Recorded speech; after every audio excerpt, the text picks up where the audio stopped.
ನ್ಯೂಸ್ಗೆ ಸ್ವಾಗತ. ನಾನು ಚಂದ್ರಕಲಾ ನೂತನ್ ಗೌಡ. ಕನಕಪುರದ ಬಂಡೆಯ ಪಟ್ಟಾಭಿಷೇಕ, ನೆಲಮಂಗಲದಲ್ಲಿ 10 ಲಕ್ಷ ಲಾಡು ತಯಾರಿ, ರಾಜಯೋಗ ತರಲಿದೆಯಾ ಮಾಲವ್ಯ ಯೋಗದ ಮುಹೂರ್ತ. ಹೌದು, ರಾಜ್ಯ ರಾಜಕಾರಣದ ಅತ್ಯಂತ ಪ್ರಮುಖ ಕ್ಷಣಕ್ಕೆ ಕೌಂಟೌನ್ ಶುರುವಾಗಿದೆ.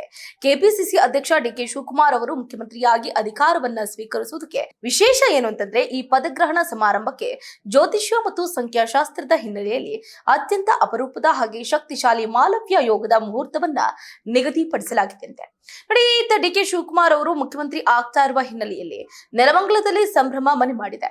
ಈ ಹಿನ್ನೆಲೆಯಲ್ಲಿ ತಾಲೂಕಿನ ಪ್ರತಿ ಮನೆಗೆ 1 kg ಲಾಡು ಬಾಕ್ಸ್ ಅನ್ನ ಹಂಚೋದಕ್ಕೆ ಭರ್ಜರಿ ಸಿದ್ಧತೆ ಕೂಡ ನಡೀತಾ ಇದೆ. ಹೌದು, ಇದ್ರ ಬಗ್ಗೆಯೂ ಕೂಡ ಮಾತಾಡ್ತಾ ಹೋಗೋಣ. ಈಗ ಮುಹೂರ್ತದ ವಿಶೇಷತೆಯನ್ನ ತಿಳ್ಕೊಳ್ಳೋಣ.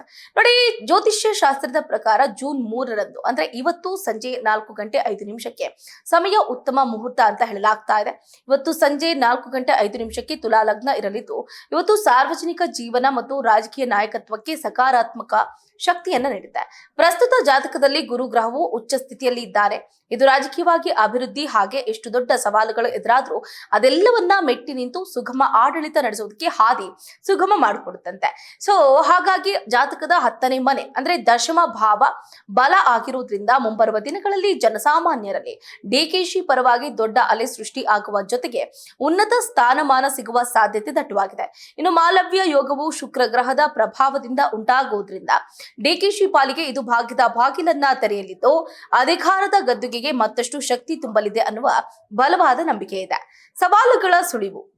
ನೋಡಿ, ಮಾಲವ್ಯ ಯೋಗದಂತಹ ಶುಭ ಫಲಗಳಿದ್ರು ಈ ಮುಹೂರ್ತದಲ್ಲಿ ಕೆಲವು ಗ್ರಹಗತಿಗಳು ಆಡಳಿತದ ಹಾದಿ ಅಷ್ಟು ಸುಲಭ ಅಲ್ಲ ಅನ್ನೋದನ್ನ ಸೂಚಿಸುತ್ತೆ. ಮುಹೂರ್ತದ ಸಮಯದಲ್ಲಿ ಶನಿ ಗ್ರಹದ ಪ್ರಭಾವ ಇರುವುದರಿಂದ ಆಡಳಿತದಲ್ಲಿ ಕೊಂಚ ಸವಾಲುಗಳನ್ನ ಎದುರಿಸಲಾಗುತ್ತೆ. ಪ್ರತಿಯೊಂದು ನಿರ್ಧಾರದ ಮೇಲೂ ವಿರೋಧ ಪಕ್ಷಗಳ ಕಣ್ಣಿರುತ್ತೆ. ಸಪ್ತಮ ಭಾವದಲ್ಲಿ ಮಂಗಳ ಗ್ರಹ ಇರುವುದರಿಂದ ರಾಜಕೀಯ ಸಂಘರ್ಷಗಳು ಹಾಗೆ ಪಕ್ಷದೊಳಗೆ ಆಂತರಿಕ ಕಲಹದ ಕರಿಚಾಯ ಆವರಿಸುವ ಆತಂಕವೂ ಕೂಡ ಇದೆ. ಇನ್ನು ಮುಹೂರ್ತದಲ್ಲಿ ಶನಿ ಮತ್ತು ಮಂಗಳನ ಪ್ರಭಾವದಿಂದಾಗಿ ಆಂತರಿಕ ಭಿನ್ನಮತ ಹಾಗೆ ರಾಜಕೀಯ ಸವಾಲುಗಳು ಎದುರಾಗುವ ಗ್ಯಾರಂಟಿ ಇದೆ.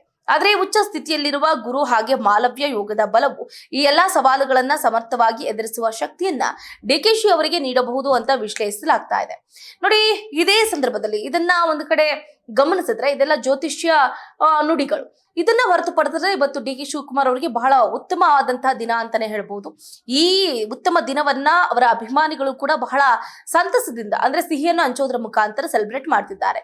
ಈಗಾಗಲೇ ಹೇಳಿದಾಗೆ ಸುಮಾರು 9 ರಿಂದ 10 ಲಕ್ಷ ರೂಪಾಯಿ ಲಾಡುಗಳನ್ನು ಕೂಡ ತಯಾರಿಸಲಾಗ್ತಾ ಇದೆ. ಹೌದು, ನೆಲಮಂಗಲ ತಾಲೂಕಿನ 80 ರಿಂದ 90 ಸಾವಿರ ಮನೆಗಳಿಗೆ ಲಾಡು ಬಾಕ್ಸ್ ಅನ್ನ ವಿತರಣೆ ಮಾಡೋದಕ್ಕೆ ಈಗಾಗಲೇ ಯೋಜನೆಯನ್ನ ಹಾಕಿಕೊಳ್ಳಲಾಗಿದೆ. ನೆಲಮಂಗಲದ ಶಾಸಕರಾಗಿರುವಂತಹ ಶ್ರೀನಿವಾಸ್ ಅವರ ನೇತೃತ್ವದಲ್ಲಿ ಲಾಡು ತಯಾರಿ ಕಾರ್ಯ ನಡೀತಾ ಇದೆ. ಸುಮಾರು 250 ರಿಂದ 300 ಮಂದಿ ಬಾಣಸಿಗರಿಂದ ಲಾಡುವನ್ನ ತಯಾರಿಸಲಾಗ್ತಾ ಇದೆ. ಲಾಡುಗಳ ತಯಾರಿಕೆ ಹಾಗೆ ಶುಚಿತ್ವ ಕ್ರಮಗಳನ್ನ ಶಾಸಕ ಶ್ರೀನಿವಾಸ್ ಪರಿಶೀಲನೆ ನಡೆಸಿದ್ದು, ಯಾವುದೇ ಕೊರತೆ ಆಗದಂತೆ ಅಗತ್ಯ ವ್ಯವಸ್ಥೆಗಳನ್ನ ಮಾಡಲಾಗಿದೆ.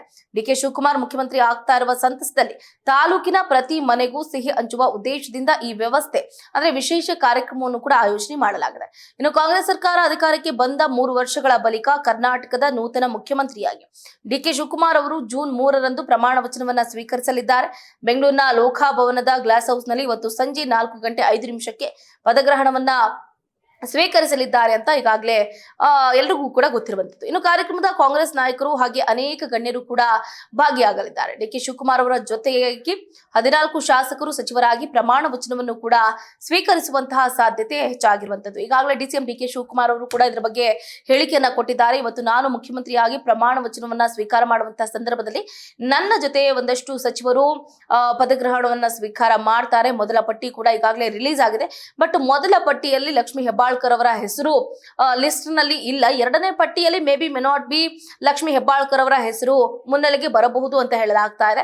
ಯಥಾ ಪ್ರಕಾರವಾಗಿ ಈ ಹಿಂದೆ ಇದ್ದಂತಹ ನಾಯಕರು ಏನು ಡಾಕ್ಟರ್ ಜಿ ಪರಮೇಶ್ವರ್ ಅವರಾಗಿರ್ಬೋದು, KJ ಜಾರ್ಜ್ ಅವರಾಗಿರ್ಬೋದು, ಹಲವಾರು ನಾಯಕರು ಈ ಬಾರಿ ಮತ್ತೆ ಸಚಿವ ಸ್ಥಾನವನ್ನ ಪಡೆಯೋದ್ರಲ್ಲಿ ಯಶಸ್ವಿ ಆಗಿದ್ದಾರೆ. ಸೊ ಮತ್ತೆ ಡಿಕೆ ಶಿವಕುಮಾರ್ ಅವರ ಸಂಪುಟದಲ್ಲಿ ಇವರೆಲ್ಲರೂ ಕೂಡ ಕಾರ್ಯವನ್ನ ನಿರ್ವಹಿಸಲಿದ್ದಾರೆ. ಒಟ್ಟಾರೆಯಾಗಿ ಡಿಕೆ ಶಿವಕುಮಾರ್ ಅವರ ಹಲವಾರು ವರ್ಷಗಳ ಕನಸು ನನಸಾಗ್ತಾ ಇದೆ.